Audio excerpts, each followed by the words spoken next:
नमस्कार। स्वत्व के डिजिटल प्लेटफॉर्म पर आपका स्वागत है। छठ व्रत संपन्न हो चुका है। लोग अभी आराम कर रहे हैं, फिर अपने अपने गंतव्य की ओर जाएंगे, अपने काम में लग जाएंगे।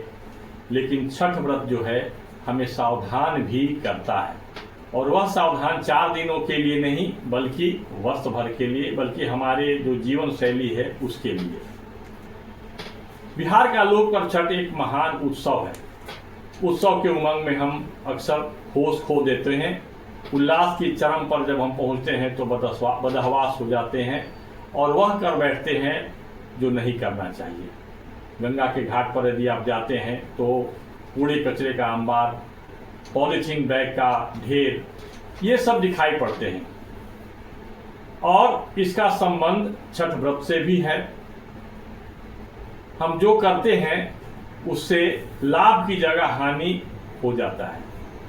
सूर्य षष्ठी का व्रत रीत यानी नियम का व्रत है, जिसे बोलचाल की भाषा में आम लोग स्वीकार भी करते हैं। मनोकामनाएं पूर्ण करने के लिए छठ व्रत का अनुष्ठान करते हैं, लेकिन इस अनुष्ठान के लिए जो रीत यानी नियम निर्धारित है उसका अनुसरण पालन करना भूल जाते हैं। छठ के बाद सूर्यदेव को इस रीत के बारे में, सूर्यदेव का संबंध जो रीत से है उसके बारे में वेद की ऋचाएं भी कहती हैं। रीत धीत आगत सत्य धर्मानो अध्वरम अग्नि पिबत जिह्वया, यानी रीत को धारण करने वाले सूर्य त्रैलोक में सत्य धर्म को स्थापित कर ऊर्ध्व यानी उत्थान की ओर ले जाते हैं। उत्थान की ओर मानव को ले जाते हैं। उनकी ज्योति अग्नि है जो अपनी जिह्वा से शुभ या अशुभ कर्मों का फल देकर लोक में रीत को स्थापित करती है। हम सभी पूर्ण उत्साह से छठ का 4 दिवसीय अनुष्ठान करते हैं।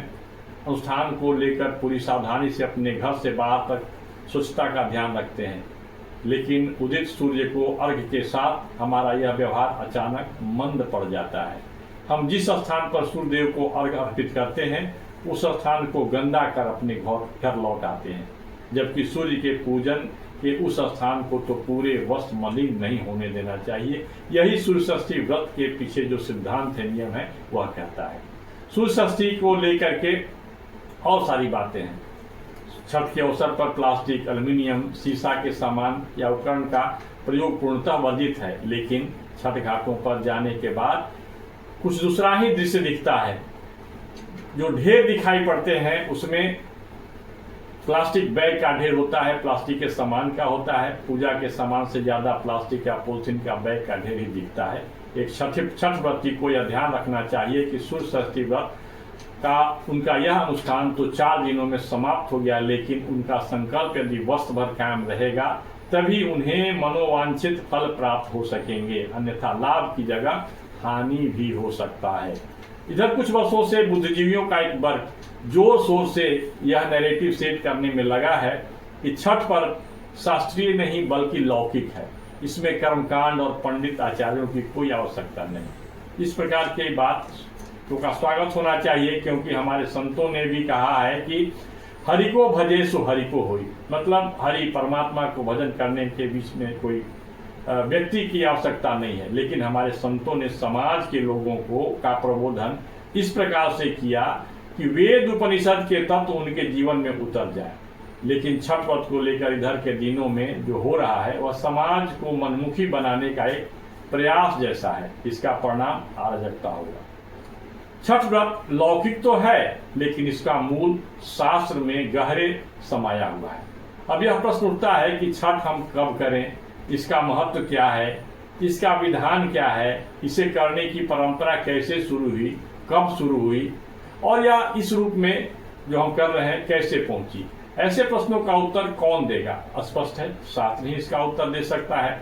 लेकिन लोक के नाम पर शास्त्रों को बिल्कुल दरकिनार कर देने वाली अवधारणा को इस बहाने मजबूत कर देने का एक समानांतर प्रयास भी खूब हो जारी है। लोक शक्ति के आगे यह षड्यंत्र फिलहाल इस प्रभावी होता दिख रहा है, लेकिन वैश्विक बाजार की शक्तियां चुपके चुपके इस व्रत को अपने हिसाब से ढालने में लगी हैं। इसमें ऐसे अनेक प्रश्नों से उन्हें एक बौद्धिक या सामाजिक वातावरण गढ़ने में सहायता मिल रही है। इसका प्रामाणिक उत्तर हमारे शास्त्रों में उपलब्ध है। तो सबसे पहले इस अनुष्ठान को शास्त्रों से ही काट दो, ऐसा षड्यंत्र हो रहा है। शास्त्रों के गहन अध्ययन की कमी, उनकी मनमाना व्याख्या, उनमें बाहर से कुछ जोड़ देने की प्रवृत्ति जैसे अनेक कारण हैं जिससे छठ पर्व को लेकर मुंडे मुंडे मतिर भिन्ना जैसी स्थिति बन जाती है और यही विभ्रम की स्थिति है। इसी स्थिति का लाभ लेकर के भारत की संस्कृति को नष्ट कर देने में लगी शक्तियां भारत और सनातन विरोधी नैरेटिव फैलाने में लगी हुई है। दिखाई नहीं पड़ रहा है लेकिन बहुत चुपके चुपके लगी हुई हैं। इस समस्या का समाधान छठ पर्व को लेकर पूरे वर्ष विमर्श का उपक्रम चलना पड़ेगा। इस समस्या का यदि हम समाधान चाहते हैं तो छठ को करने के बाद चुपचाप बैठ जाना नहीं होगा, जिससे कि इस विराट अनुष्ठान से जो अपेक्षित लाभ पूरे विश्व के मानव को मिल सकता है, उस प्रकार की स्थितियों को समाप्त हम होने नहीं देंगे। इस अनुष्ठान के प्रभाव का उपयोग स्वच्छता, पर्यावरण संतुलन, समरसता जैसी आवश्यकताओं को पूर्ण करने में होना चाहिए और ऐसी व्यवस्था होनी चाहिए। इन्हीं बातों के साथ अपने शोध के माध्यम से जो कुछ बातों को इकट्ठा किया है और जो आवश्यक है वह आप तक हमने पहुंचाने का प्रयास किया है। नमस्कार, फिर मिलेंगे।